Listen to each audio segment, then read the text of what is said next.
Thank you, Mr. Woodhouse. I therefore call the honourable member Phil Twyford in summing up. Thank you, Mr. Speaker.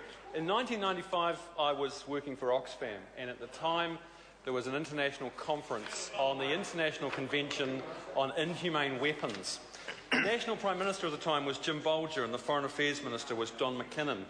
And I worked with a range of opposition party leaders, including Peter Dunn, including Winston Peters, Helen Clark. And together, those opposition leaders went to Mr Bolger, the Prime Minister, and said the New Zealand government's position needs to change. New Zealand should support a ban on landmines, and we should change our position. At that time, New Zealand's position was to not support a global ban on landmines. And a Prime Minister of the day and a Foreign Minister of the day, who I would say, sir, are very different in character and temperament from the current crop of national MPs that we see on the other side of the House. Because Mr Bolger and Mr McKinnon took principled positions. They were prepared to listen. They were prepared to summon political courage and to do the right thing.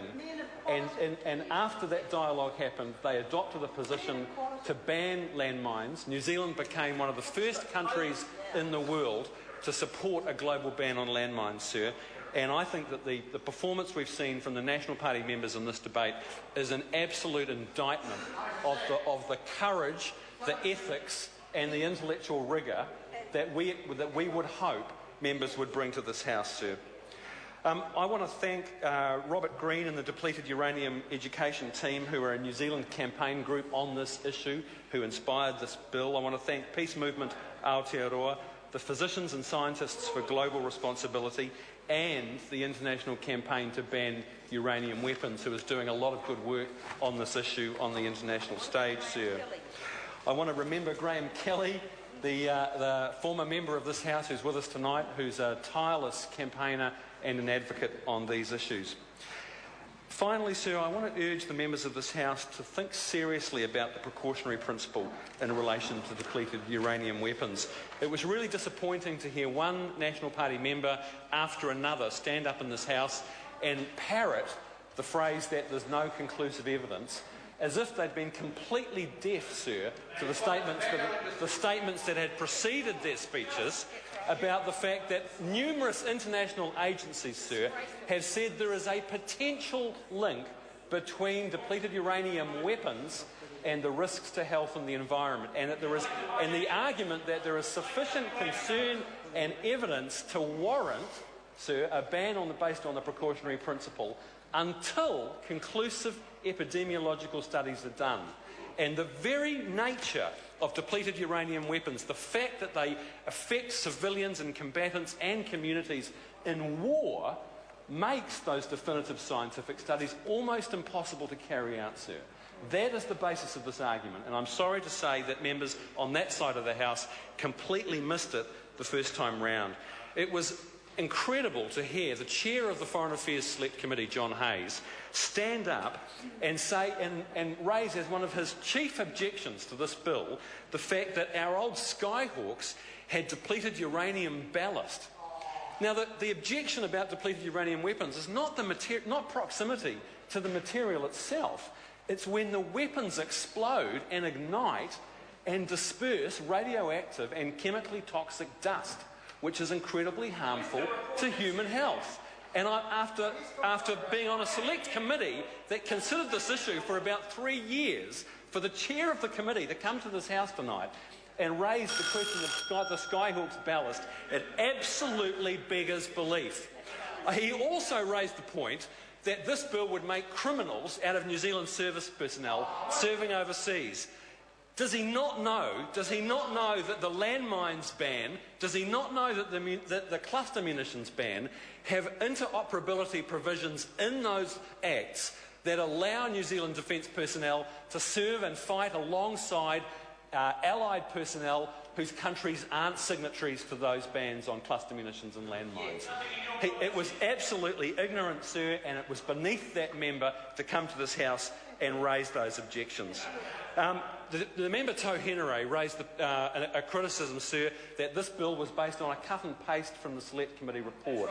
If he went and read the nuclear-free legislation, he would know, sir, that this bill is modelled closely on the nuclear-free legislation.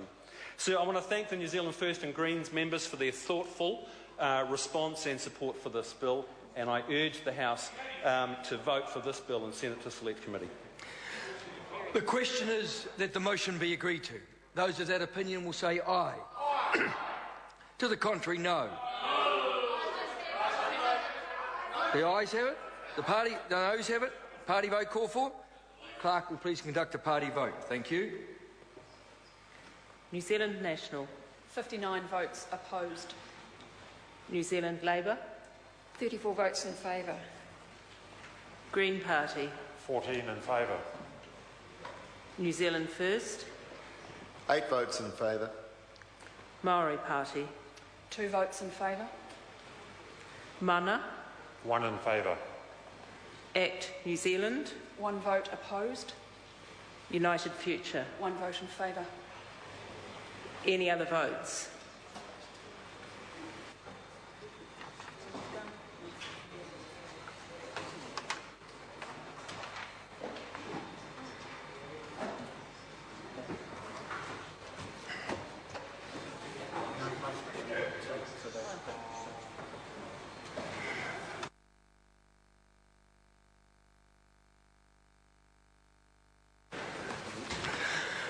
Honourable members, the ayes are 60, the noes are 60. It is lost. Well done, Māori Party, not showing up. Point of order, the Honourable Tohinari. A long-standing issue of order in the House about the mentioning of either members or parties, whether they're here or whether they're not allowed to do it. And that member over there just said that a particular party wasn't here. Point of order, Mr Speaker. Speaking to the point of order, Speaking to the point of order, the Honourable Annette King. Mr Speaker, the member has quoted or has stated an interjection that was said to another member in the House and claimed that a member was claiming that another member wasn't in the House. I think if you were to take every interjection or comment that was made, then I think you'd find it very difficult to maintain order in this House. And also, Mr Speaker, I find that member being a telltale tit at this stage. Order. The member was on track and was doing very, very well. And I'm choosing to ignore that interjection as I'm choosing to ignore the other one. The question... Mr Speaker, point of order. Call on members order of the day. I call the Honourable Member Brendan Horan. Mr Speaker, I beg your indulgence for a new member. Can you just enlighten me, please, when it is 60 all, how is it lost? Because you have to have a positive majority in favour. Okay, thank you. Thank you. Honourable members, I now call on members order of the day number 4. Shop trade.